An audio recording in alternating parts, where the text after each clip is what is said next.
tarde a todos e a todas. Enfim, eu começo por agradecer ao Rui por um convite muito insistente. Eu fui recusando se ele não me deixar dizer mais que não, porque eu realmente não sei muito bem se estou aqui certa neste contexto. Muito obrigada à Cristina por me acolher, muito obrigada a todos e a todas por estarem aqui. Realmente hoje eu vou falar de uma viagem diferente, porque eu acho que quando o Rui me convidou queria que eu falasse de viagens que eu tivesse feito, mas eu não sou assim uma viajante tipo turista. Normalmente eu faço viagens até para sítios que podem parecer exóticos, mas eu vou a trabalho a maior parte do tempo e não penso na minha viagem assim. E eu hoje pensei em fazer uma viagem diferente que tem a ver com a aprendizagem que eu fui fazendo então no conjunto dessas viagens, que é educar o meu olhar e educar o meu olhar para o bem-estar de todas as pessoas. Não quero falar em igualdade, porque igualdade também é um termo que me confunde às vezes, porque é igual aqui, mas para o bem-estar, a liberdade, o bem-estar e a dignidade subjetiva de todas as pessoas, nomeadamente as pessoas com quem eu trabalho mais de perto, que são o que eu chamo ali as mulheres dos outros, e aquele título é uma provocação, não é? Porque há também aqui uma questão do lugar de fala. Quando eu falo mulheres dos outros, são as mulheres, no fundo, não europeias, não brancas, mulheres que eu fui encontrando nas minhas viagens, mas que também estão aqui entre nós e que às vezes achamos que só estão lá muito longe, mas é um resto não ocidental. Eu trago ali aquela expressão da West End, da West, que está aqui ao nosso lado, mas que não temos o olhar educado para ver e, sobretudo, para escutar. E é um bocadinho disso que eu vos quero falar, como é que o nosso olhar está rotinado, como é que estamos rotinados e rotinadas nesse olhar, que é um olhar que foi alimentado durante muitos séculos, e que por mais que tenhamos a disponibilidade para a escuta, precisamos de nos trabalhar para conseguir realmente ter essa escuta. E isso é uma aprendizagem dura, é uma aprendizagem constante, a que eu me submeto também todos os dias, e que precisa também de algum treino. E essa é a minha área de trabalho. Então eu trago este título, da West and the Rest, que é uma expressão que está mais ou menos já fixa na teoria que trabalha sobre estes assuntos, dos estudos de cultura e das culturas comparadas, não é? Que falam do Ocidente e do resto do mundo, e isto coloca logo, digamos, o Ocidente num centro e o resto do mundo uma amálgama, que é o outro. Portanto, vamos pensar como é que se vê o outro. E esta expressão é usada quer por quem trabalha criticamente esta diferença e esta hierarquia, quer por quem quer acentuar o choque de civilizações e dizer que o Ocidente está em oposição radical com os seus muitos outros, não é? E que não há diálogo possível, que é no fundo o que a extrema-direita hoje nos quer dizer.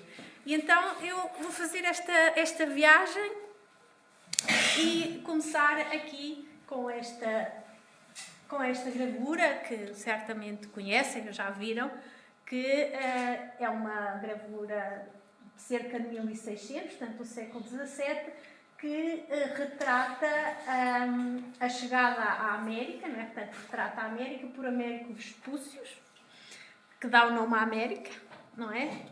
E que tem esta representação curiosa, e eu interrogo-me aqui se não é se esta gravura não é um momento inicial que nos mostra como é que o outro, no caso a outra, é apreendido pelo olhar de quem viaja, não é?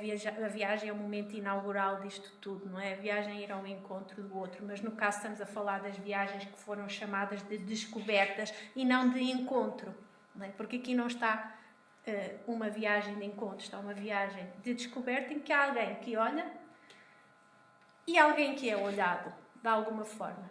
E também há alguém que pisa o pé num território que não é seu e que o invade, que se apropria dele e que o penetra. E eu estou claramente a usar a palavra penetra com a dupla conotação que vocês estão a imaginar, porque há aqui uma ideia de diferença sexual, de género, se quiserem, que está perfeitamente clara. Eu não tenho que estar aqui a falar, ou seja, temos a câmara e a transmissão, mas estejam à vontade para dialogar comigo, porque nós vemos isso, não é? A América é representada por uma mulher, não é? Será uma mulher indígena, que se vem a chamar Índia por causa da confusão do Colombo, não é? Que achava que ia para a Índia, mas o termo correto será uma mulher indígena, que está exposta, não é? Portanto, se encontra em estado de natureza, em estado de nudez, exposta, entregue à apropriação, à penetração do homem, não é? Que é o descobridor. Ela está passiva, ele está ativo, não é? Ele que chega, ele que entra. Ele está vestido e está adornado com uma série de instrumentos que mostram que ele vem de um grau civilizacional superior, enquanto que ela está nua e até tem algumas...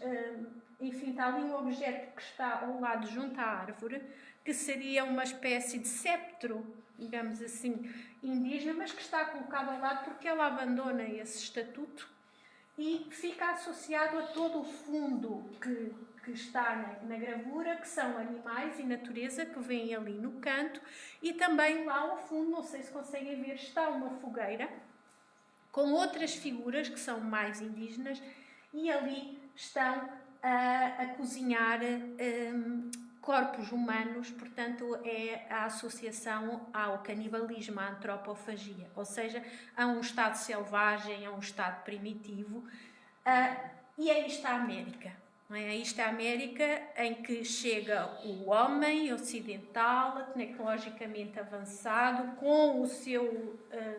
com a bandeira, não é? Que traz ali com o seu símbolo de poder, que vai então invadir.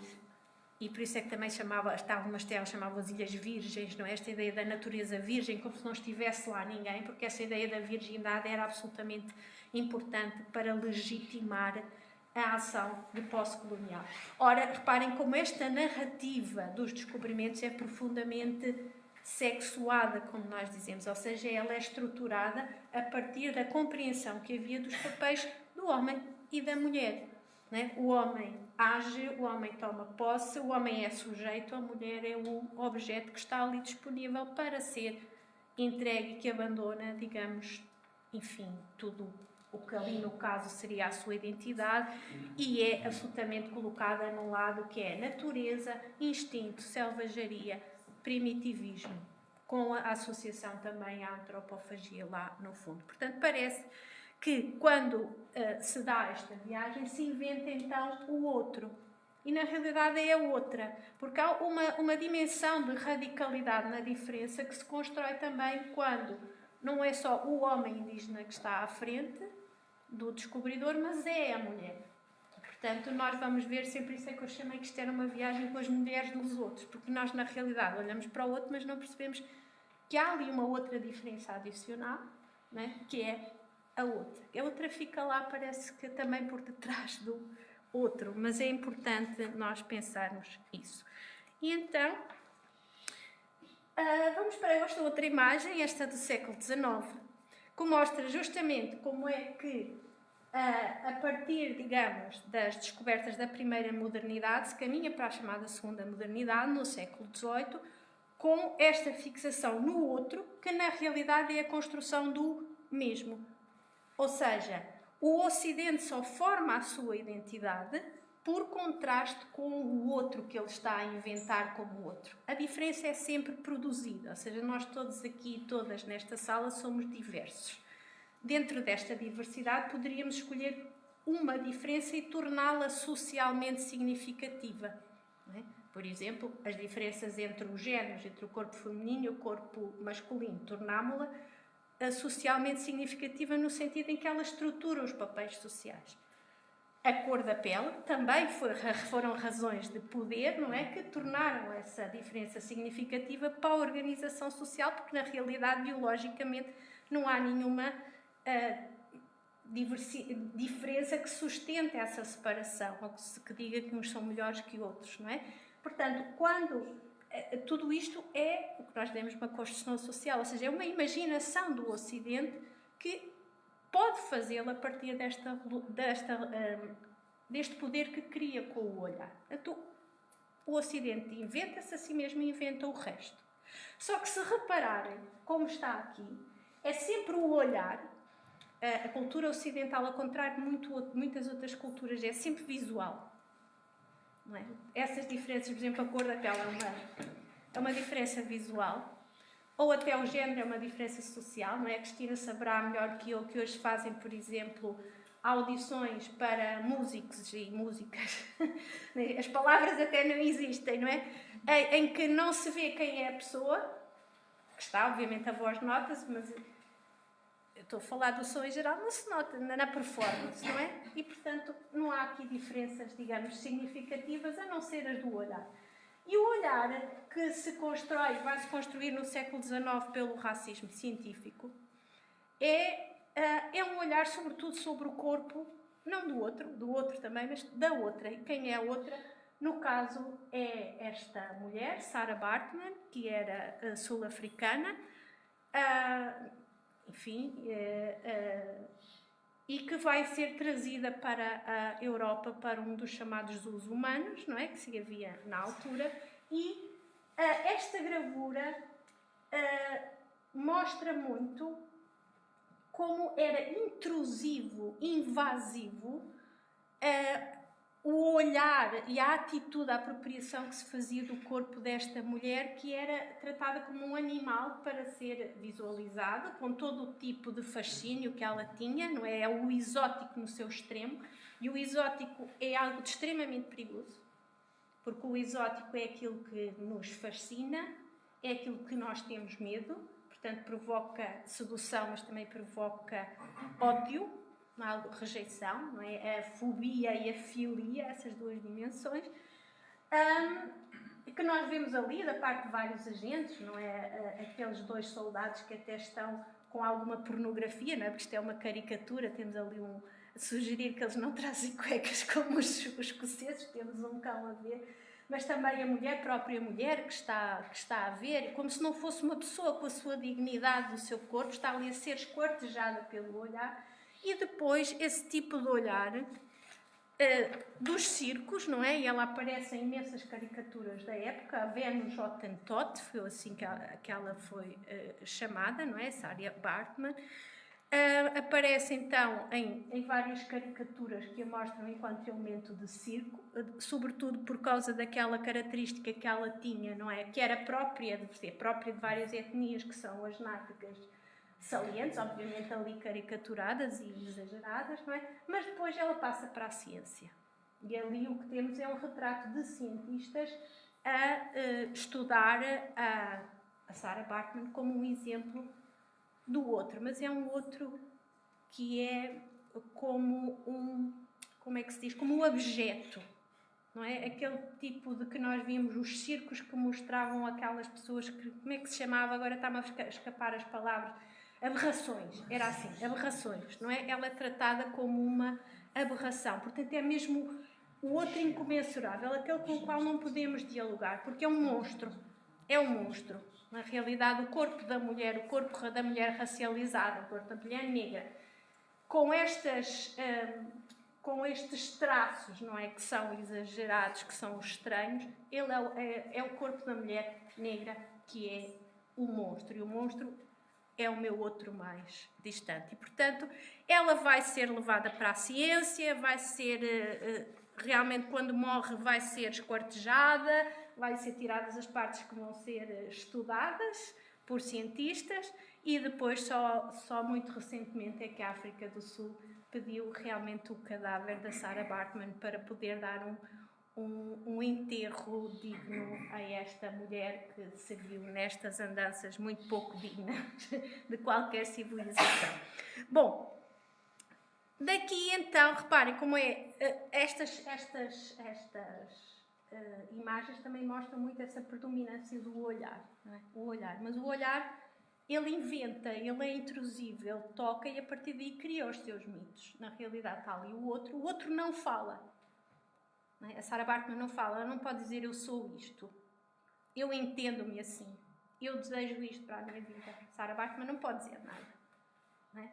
Há sempre quem diga alguma coisa sobre ela. O que é necessariamente uma ficção. A partir de categorias de apreensão que são as do observador, que é o ocidental. E então, a partir daí, tudo o que se possa dizer sobre o outro, e concretamente sobre a outra, é uma narrativa do Ocidente. Não é ela que fala. Ela é falada por alguém. E esse é o problema que eu quero chegar aí. Quando é que nós vamos chegar àquela escuta que eu falei no início? E então, reparem, as artes entram nisto. Entra a ciência e entram as artes. As artes que nos fascinam, que são as artes ali do final do século XIX e início do século XX nos modernismos. O impressionismo, o expressionismo, etc. Que são também o auge do colonialismo europeu. Conferência de Berlim, 1884, estamos por aí. E estamos no eixo França-Alemanha, claramente. E aí se vai criar o racismo científico, vai levar ao nazismo, que é um Estado racial em território europeu, mas as artes colaboram nisto, e muito. Porque é também o domínio, as artes plásticas, é o domínio da visualidade, e é, reparem, o olhar que produz esta diferença. E quando nós olhamos para a Olímpia de Manet, não é? Foi um quadro que fez um escândalo enorme na época. E qual seria o escândalo? Alguém sabe porquê que a Olímpia criou um escândalo enorme na época? Nem se podia expor. Porque tem uma mulher nua. Mas o escândalo maior não é ter uma mulher nua, porque ela era uma prostituta, a Olímpia. Portanto, darem lugar a uma prostituta também foi um escândalo, um lugar de... Porque a mulher retratada assim vem de uma tradição renascentista. Aliás, é uma reapropriação do tema, não é? Mas foi um escândalo porque era retratar uma prostituta naquele lugar de relevo e nua, exposta. Claro que há aqui um olhar masculino completo e uma oferta da mulher a um olhar masculino, da mulher branca. O problema é que, para mim, o escândalo maior é a outra figura, que está em fundo. Que está em fundo e nem se nota. É claro que, enfim, também tem a ver com a projeção, mas não se nota. E o problema é que, na época, as negras estavam num lugar tão subalterno que eram as criadas das prostitutas. E a representação que nós depois vemos em outras figuras da época sobre as criadas das prostitutas, então é de uma aberração extremamente grande. Reparem que isto serve também para, na pintura, criar técnicas como o claro-escuro. Já desde a pintura renascentista que aparecem as figuras dos negros, sempre como criados ou assim nos retratos de pessoas muito poderosas, e serve para criar o claro-escuro. Ou seja, a tez da mulher negra com a tez da mulher branca.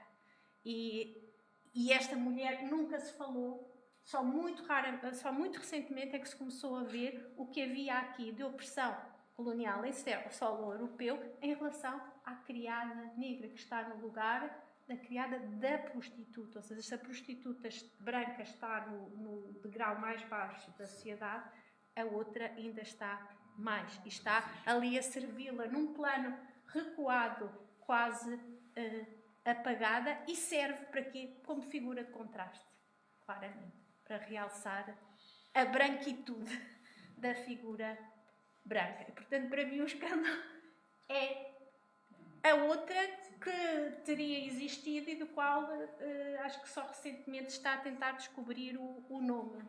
Nem sei bem se já se descobriu, confesso que teria que perguntar à minha filha, que ela é que me ensina estas coisas. Bom, ou então, aqui, outros que vocês conhecem, não é?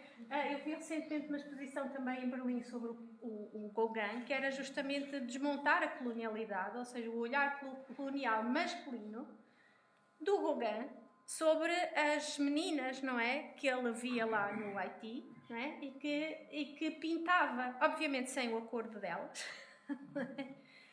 e que inventava neste lugar de exposição também, não é? Em que há um olhar que é intrusivo, não é? Elas estão, mais uma vez, nuas, agora estão no lugar onde estava a branca antes, mas estão a oferecer-se ao olhar masculino e ao olhar masculino branco que era o Américo Vespúcio na primeira gravura. É mais uma vez o branco que vai...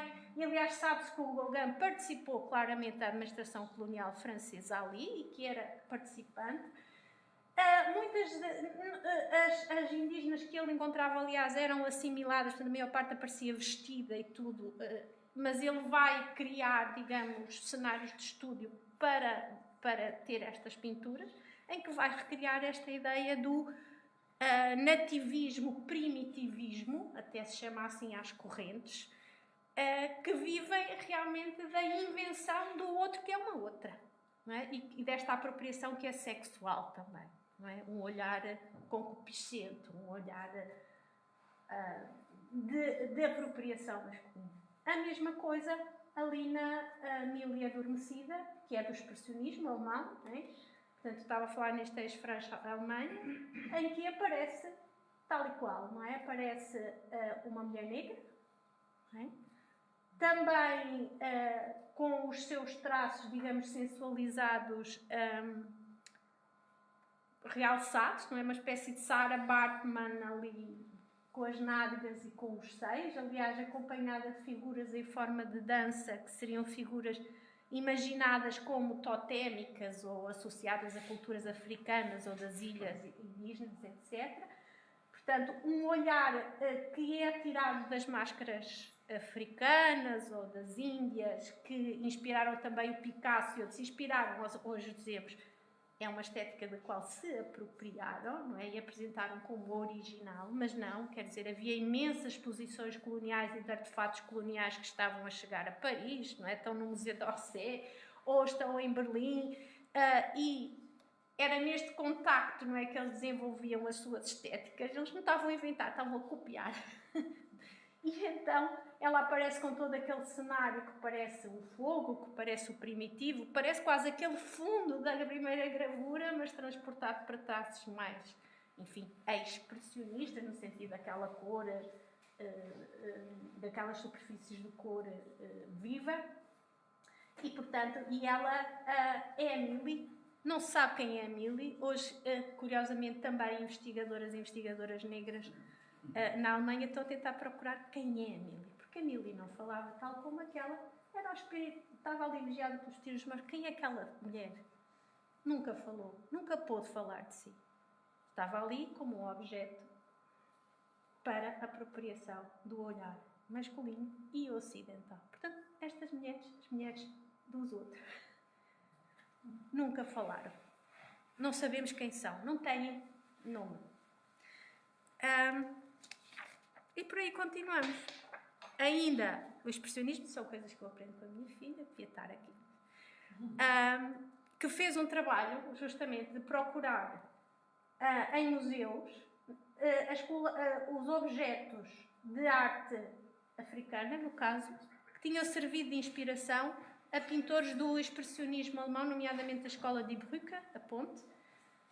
E então ela encontra este objeto, que era um objeto ritual da cultura iorubá da Nigéria, e veja como ele está tal e qual, repetido em várias versões, digamos, de quadros do Emil Nolde, em que, obviamente, que todo o valor ritual e sagrado e importante para a cultura original vai desaparecendo e se transforma quase numa anedota naquele final, não é? Em que as próprias máscaras ou a estética das máscaras africanas parecem parecer ali como é uma anedota, é uma crítica ao clero, claro, não é um padre que está ali, mas aparece como um espantalho, quase algo de monstruoso, e é a apropriação também destas estéticas. Portanto, é um olhar colonial. Se repararem,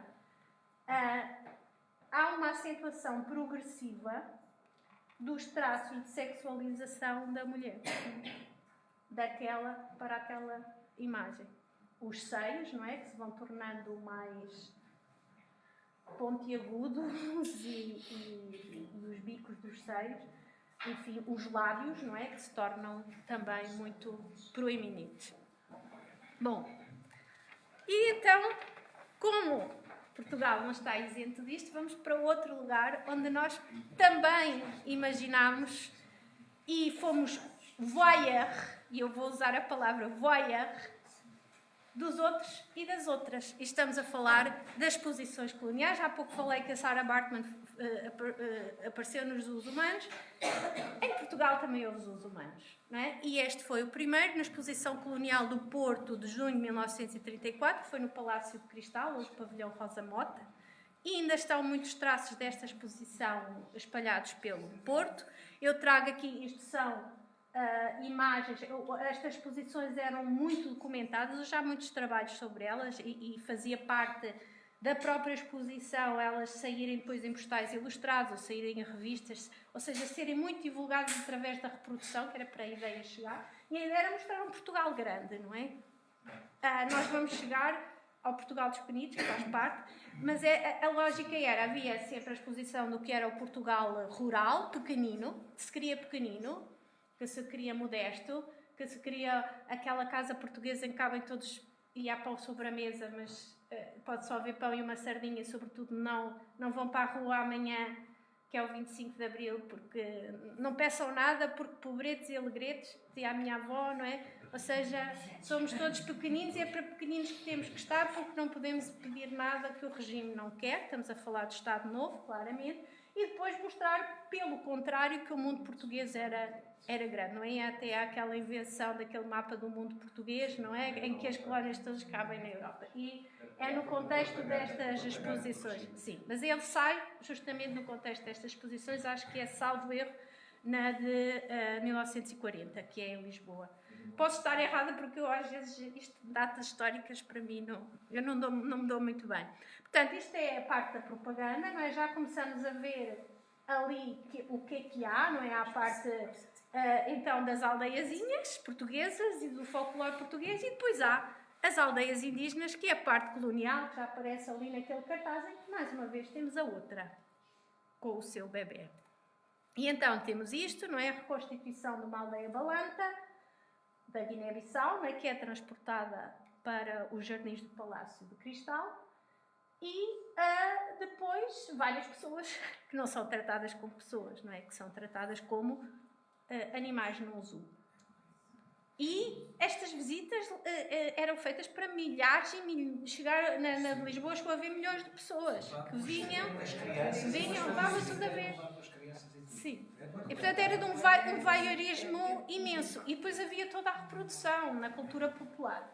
Ali temos já retratos de homens, não é? Que eram trazidos como um feiticeiro, algo mais exótico que um feiticeiro, não é? Portanto, é também o outro, é a magia, aquilo que nos fascina e que nos cria medo. Ou então, aqui a personagem que mais é trabalhada, que é a Rosinha. A Rosinha faz parte desta aldeia balanta, portanto era uma mulher balanta trazida da Guiné-Bissau, está ali na aldeia, aparece ali à frente da palhota e aparece ali também na frente. E esta acabou por ser quase o símbolo que até hoje até há filmes críticos sobre isso, que se tornou o fetiche da exposição neste olhar ocidental. E claro que nunca ninguém perguntou à Rosinha: quem és tu, Rosinha? Chamas-te Rosinha? O que é que tu queres da vida, Rosinha?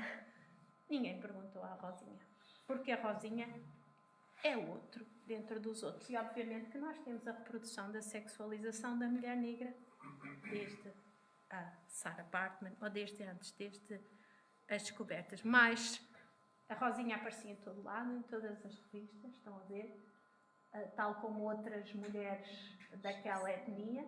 Curiosamente também as crianças. Ela aparece com aquele olhar melancólico.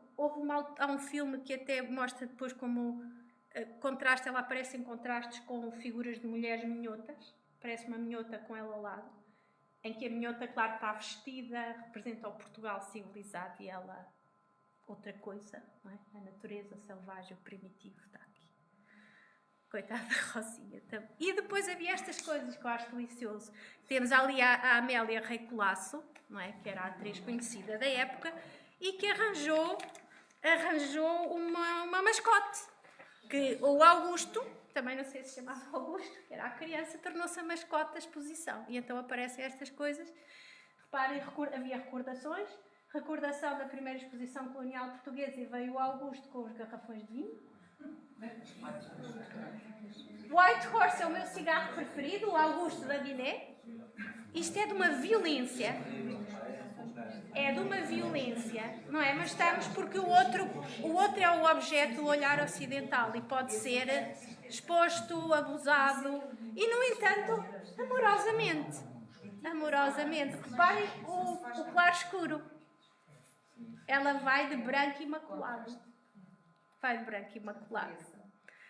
E a criança, coitadinha, alguém lhe deu o nome, como eu dou o nome à minha gatinha, mas provavelmente com mais amor eu pela minha gatinha, salve seja, não é? Enfim. E então, depois temos, e trago menos desta outra exposição, que é a segunda, O Mundo Português de Lisboa em 1940, que fez toda a renovação urbana da zona de Belém. Ainda lá temos um monumento aos descobrimentos que, enfim, primeiro estava numa construção provisória e depois fizeram em definitivo, mas que tinha também uma secção colonial, que tinha o seu guia oficial, com a mesma exposição das mulheres, sempre, o fetiche das mulheres, havia muito de pornografia neste olhar, e claro, as famílias que se traziam, as famílias que eram modeladas também ao olhar ocidental, porque nós sabemos que as famílias balantas e as famílias não são construídas da mesma maneira com um casal, um homem e uma mulher, é uma família, é outro tipo de organização familiar, mas que era ocidentalizado na forma de se trazer, e portanto estavam ali nas respectivas aldeias montadas ali na zona de Belém, em Lisboa. E tínhamos o prolongamento da exposição colonial. Temos aqui, e isso é que nos devia interpelar, porque nós temos o Portugal dos Pequenitos foi construído em 38 e 40, era uma extensão daquela exposição, e a organização é tal e qual. Há a parte do Portugal pequenino e há a parte colonial, e portanto as representações que nós temos são absolutamente idênticas. Temos o outro, o homem, nesta posição, que está à entrada, tipo guardas, enormes, metem medo. Uma posição de força, o homem é uma posição de força. Porque o selvagem mete medo pela força, a violência. Não é? É que os estereótipos que nós temos do outro, eles são sempre marcados pela diferença de género. Nós temos um estereótipo para o homem, outro, seja o outro negro, seja o outro muçulmano, como temos para a mulher. Não é? A mulher é este objeto sexual apropriável. Ou que nós temos que proteger deste outro homem, que ele encarna o quê? O instinto indomável, a violência, a sexualidade incontrolável. Vem violar as nossas mulheres, as brancas. Porque também a diferença... enfim, na construção da branquitude também temos, porque a branquitude também é construída, há pouco dizia, não é? Quando inventamos o outro, inventamos a nós mesmos, e também há uma diferença de género. Portanto, nós temos aqui estes homens com os traços do fenótipo, tal como se entende, a sobressair pela cor vermelha, um tamanho, uma escuridão muito grande e essa imponência que mete... que traz uma ideia de violência e que mete medo. Ainda lá está, e sem qualquer legenda crítica, que é algo que nos devia perturbar, e tem milhares e milhares de visitantes, apesar do preço da entrada. Temos também as mulheres, igual. Acho que já não vale a pena dizer mais nada. E, desculpem, mas eu agora vou fazer uma provocação, porque vou trazer um slide, que é uma provocação.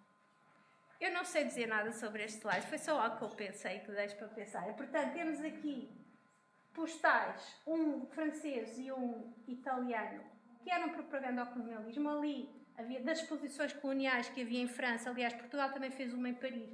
A menina traz um souvenir, e estamos a ver o que é o souvenir. Ela vai brincar com... Há bocado também tínhamos o Augusto.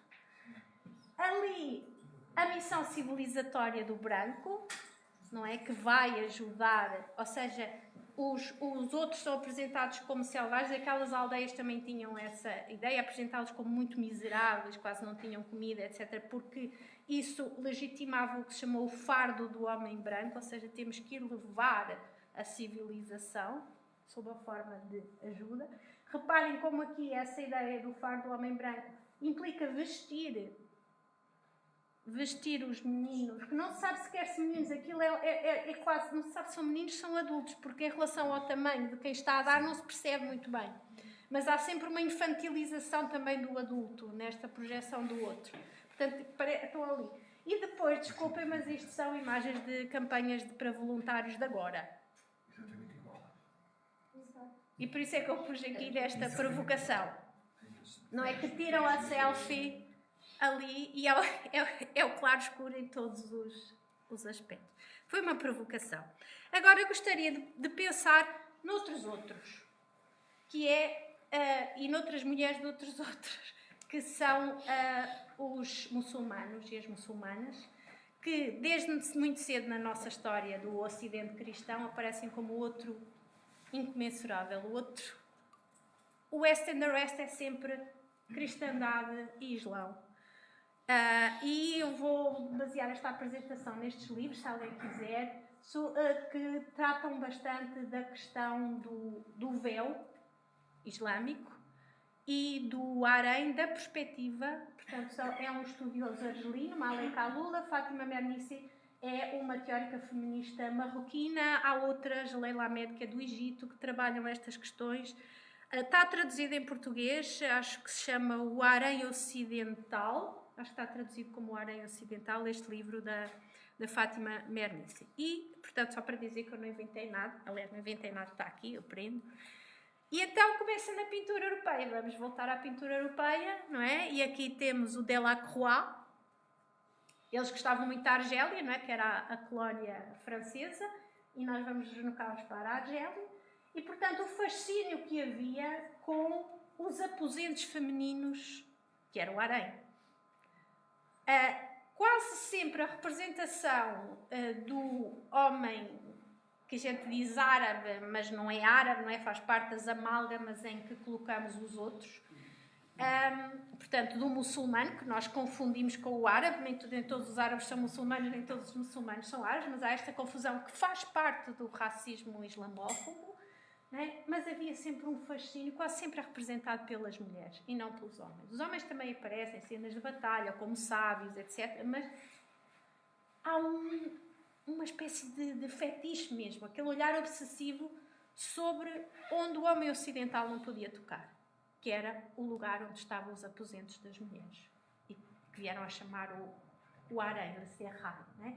E, portanto, o Delacroix pinta, temos as mulheres. Também, reparem, estão vestidas porque ao Islão é concedido, dentro do mundo colonial, uma ideia de uma civilização mais elevada do que os africanos ou os indígenas, mas ainda assim como um passado da Europa, não é? Há uma ideia de evolução do Oriente para o Ocidente, que o Hegel até transforma na ideia do Sol que caminha para o Ocidente, ou seja, lá os nossos primórdios até das línguas, que são indo-europeias, o nosso passado está ali. Depois nós avançamos, mas pronto, já estão vestidas, só que estão mesmo assim num lugar de exposição, sobretudo esta daqui, para quem vê.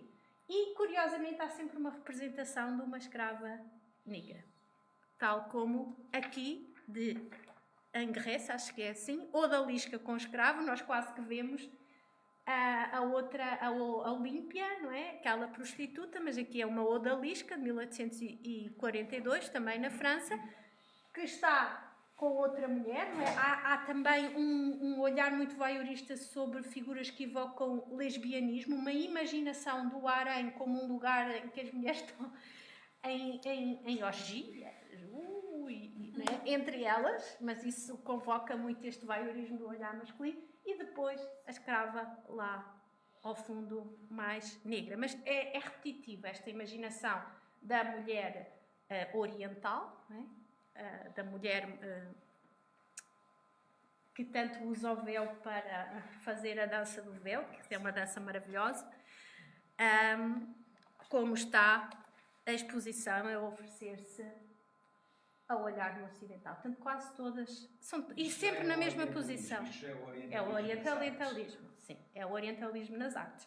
Mas reparem, o orientalismo o que eu quero mostrar é que há sempre uma diferença de género, não é? É colonial, são representações coloniais, portanto elas acontecem porque há colonialismo francês e britânico no Oriente, não é? Portanto tudo isto é o olhar colonial que está a produzir, mas é um olhar que é motivado justamente também por esta diferença, por este fascínio masculino de quem está a olhar. Mas é um olhar, claro, que é colonial, não é? Ela é representada como outro. Mas um outro, outra vez, objetificado, que se oferece, que está ali disponível para consumo. Claro que estão a ver que também há sempre degraus civilizacionais nesta representação. E agora, aquele livro que falei de Alec eu era perdido o nome daquele senhor que estava, Argelino, que estava lá à esquerda. Ele faz um estudo muito interessante a partir dos postais coloniais da Argélia. Os postais coloniais, e também Portugal tem essa tradição, e nos vossos álbuns de família vou encontrar, serviam quase de documento etnográfico. Portanto, eles eram produzidos como se fossem captação de cenas reais e depois as pessoas escreviam, os colonos, escreviam e mandavam às famílias. E então, o que... eu peço desculpa, mas eu tenho que vir registrar o nome, porque isto é uma vergonha. Malek Alula vai fazer um estudo de como é que, então, a imagem do outro era captada e vai ver que há uma grande dose de imaginação e depois como é que ela chegava com um valor de testemunho, porque o postal servia de documento etnográfico, eram cenas reais, chega, então, à França por via de quem comenta. E é engraçado ver no livro dele a evolução e até como é que as pessoas escreviam, os postais vêm escritos. E acontecia muitas vezes, e acho que a vós também já deve ter acontecido, nós escrevemos da viagem, queremos contar tudo e toda a parte de trás do postal está completa e a gente vira para a frente e por cima da imagem a escrever num cantinho. Portanto, muitos trazem isso. E então ele mostra a sequência, não é? O fotógrafo capta isto e as legendas são sempre mais ou menos a mesma coisa. Femme mauresque, portanto, mulheres mouras, ali, en promenade. Primeiro o que ele encontra na rua é isto, que nós hoje chamaríamos a burca, também numa designação abusiva e genérica, porque há muitas formas de cobertura das mulheres muçulmanas. Mas, portanto, este tipo de cobertura completa em que não se vê nada das mulheres a não ser um bocadinho dos olhos. Isto está explicado pelos historiadores deste tipo de cobertura, tal como da burca, que era uma forma de as mulheres transportarem, no fundo, consigo o seu espaço privado. Estando na rua, sentiam-se seguras, assim, porque tinham um claro limite que colocavam, nomeadamente aos homens, de que aquele era o seu espaço. Era como se transportassem a segurança da casa quando saíssem à rua. E isto está documentado quer para o Afeganistão, quer para esse tipo de formas de cobertura. Não propriamente como uma imposição religiosa, mas como uma questão que varia culturalmente, não é? E que era entendida assim pelas mulheres. Portanto, era uma definição do seu próprio espaço e de a quem se podiam expor. Tinha aqui uma dimensão de decisão. Então, há várias postais em que o fotógrafo está na rua e tenta apanhar o que são as mulheres argelinas. Não consegue. Não consegue porque elas próprias se vedaram ao seu olhar. Então, o que é que ele faz? Fica com, e está descrito nestes livros, a fixação, tem que lhe tirar o véu. Tem que perceber o que é que lá está. Que é, mais uma vez, aquilo que nos fixa, não é? Obsessivamente, e aquilo que temos medo, mas que também, que maravilha, o que é que deve estar ali porque está escondido. Portanto, há aqui umas coisas até psicanálise que tinham de trabalhar. E então eu começo a fazer isso na fotografia, ou seja, a tirar os véus e a desvendar, que é a mesma palavra, desvendar, desvelar, desvendar. Então passa para um tipo de fotografia que parece autêntica, mas não é. É encenada em estúdio. Não é uma manipulação, é uma encenação. E reparem como ela vai progredindo. Temos ali a mulher que se encena ela própria a tirar o véu no que parece ser um espaço privado, mas é um espaço encenado no estúdio do fotógrafo, e vai progredindo. Aqui outra que tira o véu, sempre. Aqui é a dança do véu, né? Ali Mauresque de Alger, portanto, mulher moura de Argel, e ali, mulher moura. E reparem como é que isto vai avançando. Elas vão começando a tirar o véu, mas não só. E isto é tudo feito em estúdio. E há muitas que até têm uma quantidade de elementos encenados, como se fossem aquelas pinturas do Arém. Portanto, estão a ver para onde é que isto vai a caminhar, mas não caminha só para aqui. Caminha para aqui. Portanto, a invenção do outro está neste ato de velar, porque está a retirar o véu, mas está a inventar uma identidade para esta mulher muçulmana, que é a identidade: eu estou aqui, apropria-me, ou seja, toma posse de mim para teu desejo, etc. Não é? E ao mesmo tempo está a apagar as mulheres e o seu poder de se autonomear, de se autodefinir, de dizer da sua vontade, de usar o véu, se caso for. Porque elas têm que ser apropriadas. É o olhar colonial, que é o olhar da apropriação, da posse. É o olhar que vai derrotar os homens daquela cultura, porque eles também têm uma relação de posse com as próprias mulheres. Ou seja, é uma relação de géneros. Portanto, é roubar a posse dos outros homens, é entrar naquilo que é o domínio deles. Portanto, vamos derrotar, humilhar, inferiorizar os outros homens. Não tem preocupação nenhuma com as mulheres.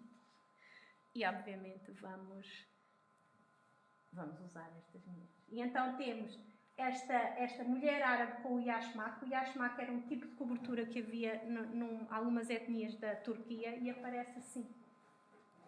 Mantém, não é, toda a cobertura, mas depois os seios estão à mostra, ou na outra mulher também assim. Interessante são as fotografias em que eles vão imaginar o harém. Porque é imaginar tudo isto não são fotografias, ou seja, ele não passou na rua e tirou fotografia a estas mulheres. Isto é encenado e aparecem cenas e tipos, a Aisha e a Zora. E reparem, primeiro elas aparecem vestidas e, claro, estão ali a olhar com uma barreira, mas se repararem, a barreira é mais para quem está a ver do que para elas. Não é? É quem está a ver, que é o fotógrafo ocidental masculino, que não consegue passar para lá e se irritam profundamente. Não é? Então começa a encenar mais e mais. E então já temos aquela que já não aparece vestida, mas aparece despida, e por aí vai. Inclusivamente a encenação de si mesmo.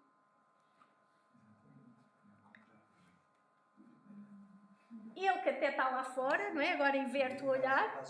Ela que está dentro completamente despida, como se isso fosse possível. Quer dizer, nenhuma de nós faria isso.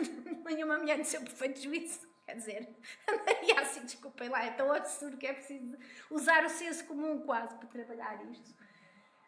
E pronto, e depois as imagens mesmo do harém que eles imaginam dentro do mesmo tipo de voyeurismo sexualizado, que são as cenas lésbicas, ou essa invenção muito eroticizada. Mas reparem como é sempre a fixação: eu tenho que entrar naquele espaço do privado, que é o espaço que as mulheres quiseram preservar para si dentro ou da casa, não é? São os seus aposentos. É um espaço, no fundo, para elas de proteção e ao mesmo tempo de liberdade, porque lá podem ser o que quiserem e podem fazer o que quiserem, é o espaço delas. E havia enorme criação artística e poesia dentro do que se chama o harém, ou dos aposentos das mulheres. Mas a imaginação masculina é muito fértil nesta parte, e, portanto, é assim que elas são imaginadas. E o que, portanto, os teóricos interpretam é justamente nesta relação colonial que o ocidental entra em competição com o homem que ele quer colonizar. Porque aquele é o domínio onde o homem colonizado não o deixa tomar o domínio, dominar. E então há campanhas civilizacionais do colono francês, que é isto. N'êtes-vous donc pas jolie? Voilez-vous. Vocês não são bonitas? Tirem o véu. E, portanto, estamos a falar dos anos 40, anos 50, anos 60. Esta é muito interessante. Todas de branco, não é? Está a verdadeira mulher, que é a ocidental do lado direito, e as outras, tirem o véu. Seja uma mulher como as outras. O que é que isto está a dizer às mulheres que usam o véu? Que não são mulheres. Que não são mulheres. Ou seja, o próprio estatuto de mulher é-lhes negado pelas mulheres, porque as mulheres aqui são o agente. Ali temos uma encenação que era feita por um corpo de guerrilha psicológica francesa, digamos assim, durante a guerra de libertação da Argélia, que era a queima dos véus. Portanto, as mulheres tiravam os véus, lá umas que eles convenciam ou obrigavam, não sei, não é? E depois havia uma queima pelas mulheres ocidentais. Isto só me faz lembrar quando os Estados Unidos chegam ao Afeganistão e nós vemos cenas das mulheres a lançar assim as burcas. Claro que eram encenações, porque as mulheres não iam para a rua a tirar burcas só porque um americano dizia, olha, agora és livre. Não é? Assim, as coisas não funcionam assim. Mas, portanto, há uma fixação que é denunciada como parte desta ideia de colonizar, em que o corpo da mulher é só corpo, elas não são pessoas, é instrumental nesta guerra de apropriação colonial entre machos, na realidade. Isso é denunciado por muitas teóricas. Por exemplo, aqui, em que eu trago, não se vê muito bem ali, uma citação que é tirada do Marx, mas é usada por uma teórica indiana, a Chandra Talpad Mohanty, que diz elas não conseguem representar-se, têm que ser representadas. Portanto, isto é do Marx, do 18 do Brumário, e ela traz para as mulheres, que no fundo é o que nós no Ocidente, homens, mulheres, feministas, etc., pensamos sobre as mulheres outras. É que elas não são capazes de dizer eu chamo-me tal, eu vejo a minha vida assim, eu entendo-me assim, este é o meu desejo, este é o meu futuro, estas são as minhas referências, estas são as minhas lutas. Não é? Nós introjetamos nelas aquilo que nós pensamos ser uma mulher, já nem digo ser uma mulher verdadeira, mas ser uma mulher. Não é? Ou como é que tem que se dirigir, que é um modelo, e nós vemos isto muitíssimo na imprensa. O Afeganistão já foi assim. As mulheres já andavam assim, como um sinal de que aquilo é que é a mulher verdadeira, aquilo é que é o progresso, aquilo é que é o bom. E o resto é tudo primitivismo, selvageria, opressão, não há ali sujeitos. Ali temos olhar de mulheres que são sujeitos, porque têm capacidade de decisão, de autonomia. Ali não. Mas ali estão mulheres que têm capacidade de autonomia, que sabem o que querem, melhor que ninguém, porque quem sofre a opressão são elas, não somos nós. Eu nunca sofri o que elas sofreram, portanto não lhes posso dizer nada. Não tenho receitas para o que elas sofrem. E estão lá. E nós vimos estas imagens muito paralelas. E pronto, tenho ali uma série de citações que têm a ver com textos em que se fala, são entrevistas mesmo com mulheres afegãs, que rejeitam isto. Porque isto não era o nosso modelo, nem cultural, nem outro de Estado, não é? Era uma colonização também ocidental. Tá? Tem a liberdade de usar assim, quem quiser, etc. Tinha a ver também com diferenças de classe. Quem é que podia andar assim? Não eram certamente as mais pobres. Mas, no fundo, dizer que tem algo a dizer. É o que se diz aqui. Quando eu cheguei a Cabul em 2007, partilhava um gabinete com o meu patrão, o patrão, no caso, uma mulher afegã. E perguntei-lhe um dia, ou disse-lhe um dia, que muitos americanos pensavam que, já que tinham invadido para ela poder tirar aquela coisa azul da cabeça, não é? E ela respondeu, a patroa da americana respondeu, mas porquê? Por que raio é que os americanos se devem preocupar com aquilo que eu uso em cima da minha cabeça? Porque é assim, eu trabalhei muito tempo com feministas muçulmanas e elas dizem, não, isso para nós é uma questão de trapos. Não é só, não é? Mas, no fundo, queriam que o olhar das pessoas ocidentais se desviasse dessa fixação que era a de colonial no véu para dizer, não, nós temos preocupações outras, muito mais fundamentais. E ela diz a seguir, porquê é que eles vão preocupar com o que eu uso na minha cabeça? E então começou a falar de outros aspectos da igualdade de direitos que eram muito mais importantes para ela. O acesso à educação, o acesso à saúde e o acesso à voz política. Portanto, estava ali uma mulher que pensava que sabia o que queria. É evidente, isto é... O nosso olhar às vezes é tão toldado que não nos faz pensar nisto. É evidente. É evidente. A igualdade é isto. Respeitarmos a voz e termos a escuta para o outro. Não há receitas do que é ser mulher. O que eu uso pela minha cabeça, se não me importa absolutamente nada. Importa-me que os meus filhos tenham comida, eu tenho acesso à saúde, etc. E vamos dizer, mas os talibãs também perturbam isto. Claro que sim. Então vamos derrubar um regime político. Mas não me obriguem a sair fora da minha cultura, porque a minha cultura é que me faz entender, é que me dá as minhas referências. E se me tirarem da minha cultura, isso é uma violência que estão a fazer sobre mim. Eu sei dizer como. Escutem. E lá nos vossos países colaborem para alguém lá, os vossos regimes, pararem de apoiar os talibãs para nós aqui fazermos as nossas lutas. Portanto, a crítica destas mulheres é como, digamos, o véu é trazido como um elemento cultural que ofusca, em que se coloca uma ideia de uma opressão, em que os homens brancos vão salvar as mulheres muçulmanas dos opressores que são os muçulmanos, mas que ofusca toda a complicidade política que gerou, por exemplo, o regime talibã. com a implicação dos poderes ocidentais e, claro, estas invasões, quer a soviética, quer a americana, as guerras só fazem mal às mulheres. Fazem mal a toda a gente, mas sempre mais às mulheres. Porque quando destroem as infraestruturas, destroem tudo o que as mulheres têm como apoio. São elas depois que vão ter que fazer de médicas da família, cuidar dos filhos, cuidar das pessoas doentes, cuidar das pessoas idosas, etc. Ficam sem nada, não é? Para além, depois, obviamente, das ditaduras que têm essa dimensão religiosa. Depois tem aqui mais citações, mas acho que vou passar isso. Portanto, tenho a seguir.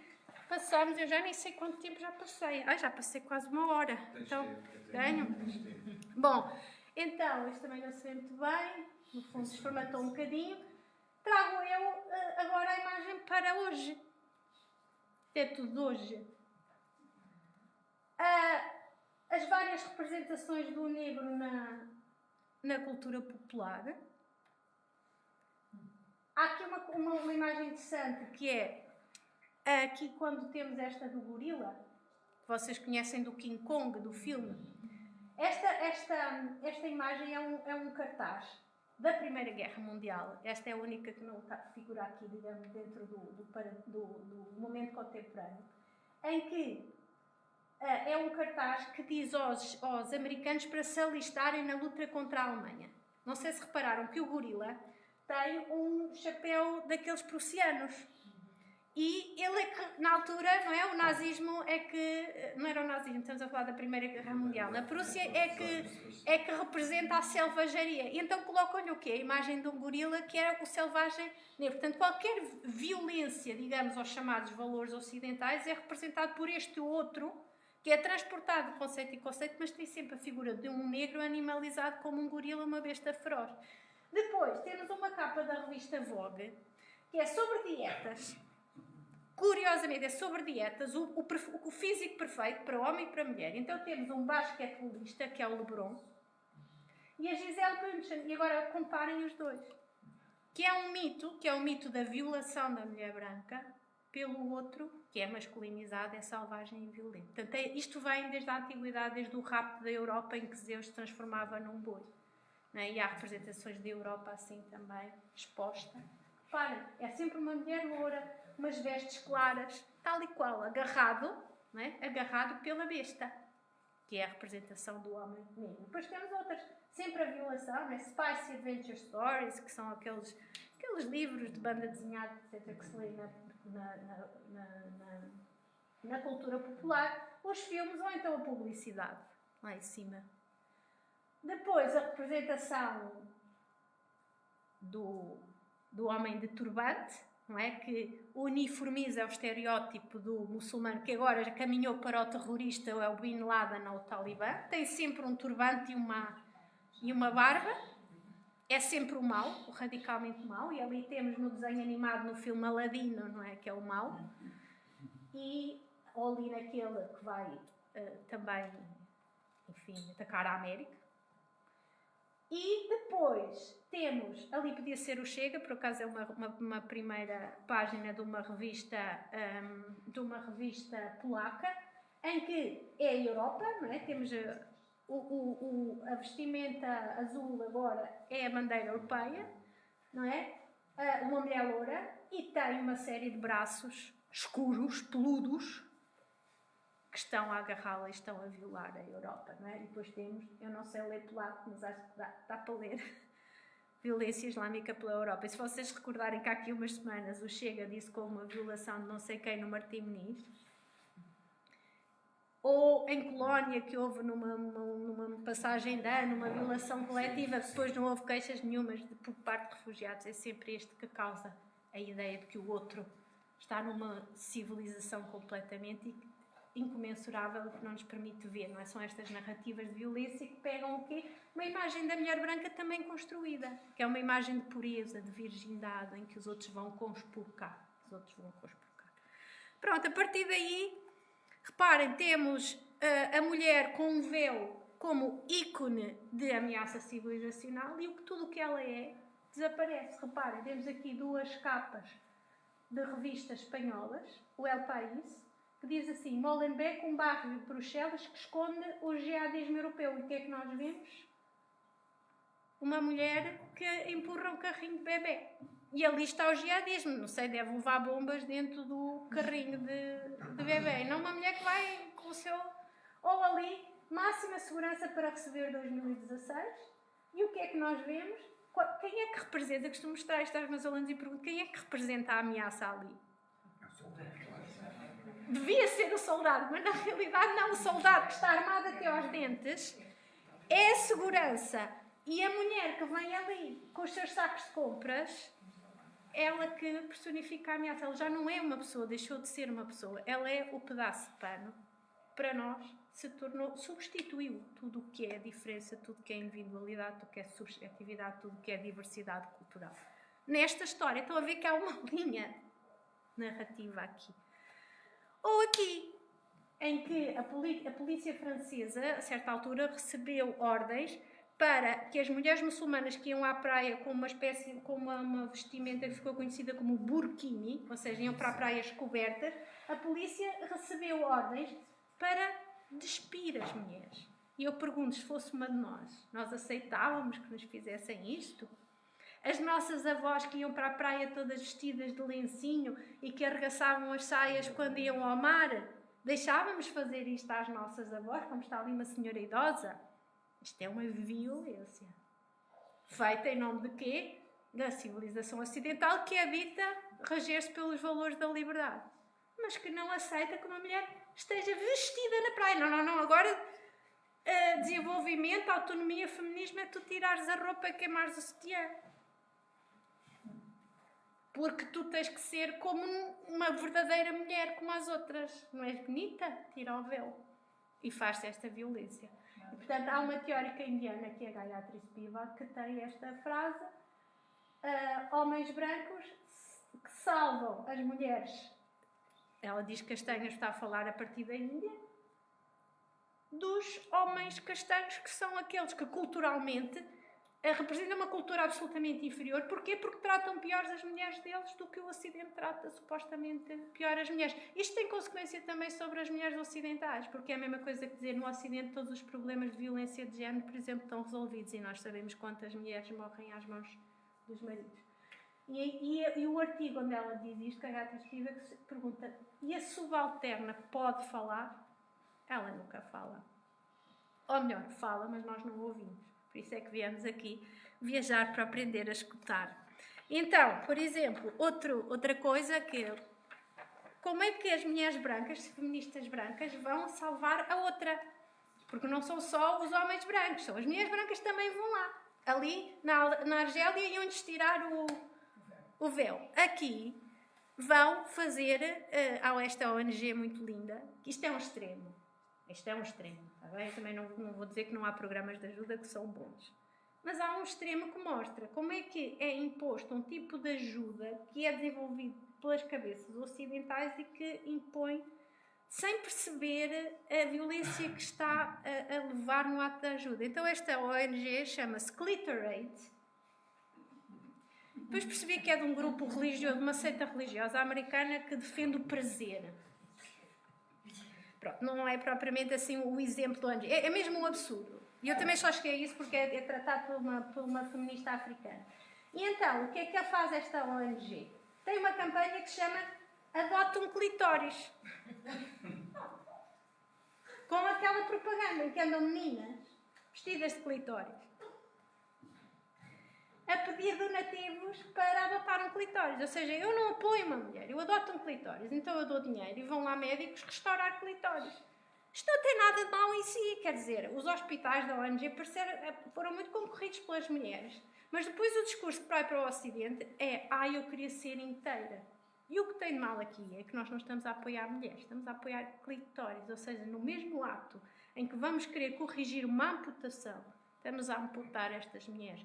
E desde os anos 80 que as mulheres africanas dizem ao Ocidente: não nos falem assim, não estejam sempre obcecados com a questão do véu ou com a questão da mutilação genital feminina. É um problema, sim.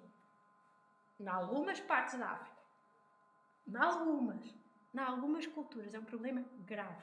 Tem que ser resolvido. Não é nos vossos termos, é nos nossos. E é sobretudo termos como sujeito, não como uma parte. Mas não estamos aqui a despedaçar a mulheres em partes. Aliás, toda a propaganda desta ONG nunca mostra uma mulher inteira. Né? Mostra assim, que ali está um rosto, mas normalmente mostram daqui para aqui com uma florzinha à frente. Não são mulheres inteiras, não aparecem no discurso ocidental como amputadas. E é isso que não é possível. Então, depois as mulheres começam a reclamar a voz que não têm, e agora trago-vos aqui um poema de Noémia de Sousa, Moçambique, um poema de 1940, que se chama Negra, e em que ela diz: gentes estranhas com seus olhos cheios de outros mundos quiseram cantar teus encantos, para elas só de mistérios profundos, de delírios e feitiçarias, teus encantos profundos de África. Mas não puderam. Em seus formais e rendilhados cantos, ausentes de emoção e sinceridade, quedas-te longínqua, inatingível, virgem de contactos mais fundos, e te mascararam. Desfins de ébano, amante sensual, jarra etrusca, exotismo tropical, demência, atração, crueldade, animalidade, magia, e não sabemos quantas outras palavras vistosas e vazias. Em seus formais cantos rendilhados, foste tudo, negra, menos tu. E ainda bem. Ainda bem que nos deixaram a nós do mesmo sangue, mesmos nervos, carne, alma, sofrimento, a glória única e sentida de te cantar com emoção verdadeira e radical, a glória comovida de te cantar toda amassada, moldada, vazada nesta sílaba imensa e luminosa, mãe. Este é um poema que mesmo na altura não foi lido no feminino, foi lido como libertação das pessoas negras, sem se pensar que ela estava a falar do feminino, a negra, e dizer, vocês cantaram da maneira que quiseram, puseram-me lá como é que é amante sensual, as fins de ébano, jarretos, que nós estamos a ver ali todas aquelas pinturas, exotismo tropical, animalidade, magia, demência. Não há naqueles poemas que o colonizador masculino e que também os poetas negros masculinos inventaram. Mas foste tudo e mais alguma coisa, menos tu. Porque nunca me perguntaram a mim o que é que eu sou. Mas ainda bem, ela vê isto como uma possibilidade. Ainda bem que não fui, porque eu agora vou dizer quem sou, nos meus termos. E ela enunciou os termos, já em 1940. Ou então outras artistas, estas mais contemporâneas, não é, que vão parodiar os tais postais e vão colocar-se nas mesmas poses, não é? Reinterpretar as poses do Aranha, reclamando Who will make me real? Quem é que me torna real? Porque as mulheres reais nesta narrativa desapareceram. Não sabemos quem são, nunca as escutámos. Elas existem, elas falam, elas estão lá. Mas nós viajamos ou vamos ali à esquina e nunca escutamos. Não sabemos. Sabemos o nome, não sabemos de onde vêm, não sabemos o que querem, não sabemos. Portanto, como é que nós podemos sequer pensar em ajudar com a nossa boa fé, não é? Se não sabemos, se não escutamos. Ou então, esta artista que é fabulosa está numa exposição em Serralves, agora vão ver, que é sul-africana, a Zanele Muholi, tem um trabalho magnífico em que ela vai questionar os estereótipos e vai olhar-se no espelho mostrando qual é a forma de se dizer através da fotografia. Eu recomendo, ainda não fui ver a exposição, mas sei que será maravilhosa porque ela é fantástica, não é? Ela está aqui a parodiar o blackface, que era a forma como se caricaturavam os negros, não é? E até o cabelo usando as molas, não vou explicar isto, mas, portanto, está a reclamar o seu olhar de mulher negra, no caso lésbica também, para, enfim, porque ela tem o direito de se dizer, de se olhar a si mesma e se dizer, olhar no espelho e não num espelho que a devolve retorcida, que é a narrativa branca dos homens e das mulheres brancas ocidentais. Finalmente aqui, este é um cartaz da peça Aurora Negra, que esteve em cena no Gil Vicente em 22, fez parte do primeiro Festival Afro-Portugal que eu aqui organizo. E é uma leitura crítica, não é, do Pavilhão dos Descobrimentos, não é, em que nós vemos as mulheres negras recriando em baixo, não é? E como estas pietás, não é? É uma recriação da pietá, não é? Aquela imagem de Nossa Senhora com Jesus Cristo nos braços, mas em que são pessoas negras, não é? Portanto, dando, obviamente, uma narrativa diferente àquela narrativa dos descobrimentos, não é? Uma narrativa que é contada pelas pessoas negras, pelas mulheres negras, e que é outra, é completamente outra, que é uma narrativa de sofrimento. Finalmente, são muitos exemplos, entretanto. Uma mulher velada, que é palestina, criada em campos de refugiados na Jordânia, e faz o quê? Luta política, com grafites, em espaço público. E aí está ela, e reparem como é que ela retrata a luta palestina, não é tirar o véu.